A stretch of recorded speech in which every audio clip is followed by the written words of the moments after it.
No livro de Enoque, nós temos 7 arcanjos e nós temos também 7 espíritos de Deus. E vai falar espírito disso, espírito daquilo, espírito de fé, espírito de justiça.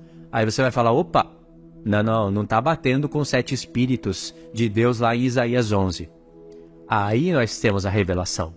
Vocês acham mesmo que aqueles 7 espíritos de Isaías 11, que é espírito de sabedoria e de entendimento, espírito de conselho e fortaleza, espírito de conhecimento e de temor do Senhor? E cadê o 7º? O 7º é o Espírito do Senhor, que é o Espírito da vida eterna. O Senhor é a vida eterna. Isso que está escondidinho, né, ali pra gente. Mas são 7. Vocês acham mesmo que só tem aquilo? No próprio livro de Isaías, capítulo 11, ali fala do Espírito de justiça. Por que o Espírito de justiça não está entre aqueles 6? E o Espírito de fé? Percebe como tem mais? Mas o Senhor destacou aqueles 6 para aquele propósito. Significa que você pode colocar espírito de fé, espírito de justiça, espírito de santidade. Tudo isso você pode colocar e classificar em 7. O livro de Enoque está nos ajudando a compreender essas peças soltas. Entendeu? E esses 7 espíritos, na nossa Bíblia, eles estão ligados a Cristo e Cristo à igreja. Por isso a menorá, 7 igrejas. Mas quando você olha para o livro de Enoque, você vê que os 7 espíritos do Senhor estão ligados aos 7 arcanjos. Por que essa conexão? Por que essas coisas? Primeiro, Deus quer fazer da sua igreja uma plenitude representada no número de 7. Também, porque a igreja é representada no número de 12, no número de 24, no número de 144 mil, mas aquele número de plenitude, né, onde revela os números, os dias da criação, Deus também nos mostra a igreja representada em número de 7. 7 castiçais, 7 igrejas, 7 festas. Nós seremos também como os arcanjos são hoje. Chefe de anjos, chefe de nações. A mesma funcionalidade que os arcanjos têm, nós teremos quando chegar a nossa vez de reinar. Isso é muito profundo, irmãos. Então é o seguinte, há uma conexão profunda entre as 7 igrejas, os 7 arcanjos e os 7 espíritos de Deus. Esse é o acréscimo que nós recebemos pelo livro de Enoque.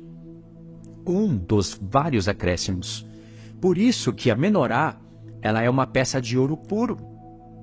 Parou para pensar nisso? Quando o Senhor quer falar de algo humano, ele mostra a madeira revestida de ouro para falar da parte da glorificação.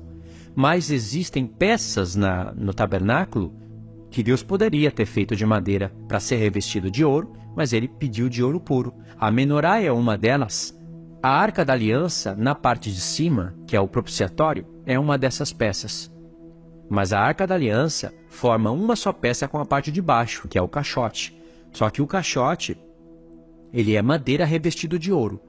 A propiciação, o propiciatório, onde tem os 2 querubins, fala de ouro puro.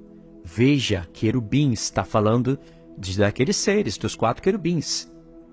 Eu sei que na Arca da Aliança tem só 2, mas a palavra vai evoluindo. Depois, lá no Templo de Salomão, você vai ter 4 querubins. E querubins têm a origem no céu, não tem uma origem humana. O propiciatório aponta para Cristo. Ele se originou no céu, mas Cristo também se fez homem.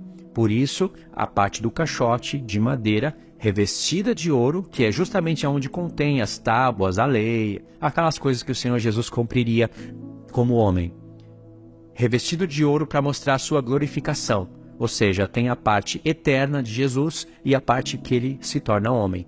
Isso não acontece na menorá. A menorá é de ouro puro. Mas não tem a igreja ali sendo participante das coisas? Tem. A igreja vai ser participante ali, do corpo do Senhor Jesus. Mas o Senhor não quis falar da humanidade da igreja ali na menorá, porque senão ele faria ela de madeira revestida de ouro. O Senhor quis falar de algo que começou no céu, com os 7 arcanjos. A igreja está ali por causa do corpo de Cristo, porque quando o Pai se fez visível no Filho, para criar tronos e principados, para ele se revelar para a sua criação celeste de maneira visível, ele já tinha em mente o seu corpo. Então, através de outros compartimentos, outros elementos do tabernáculo, ele revelou a humanidade do Filho e aproveitou para falar da igreja. Em outros elementos do tabernáculo, ele quis falar da parte eterna, da onde se originou as coisas.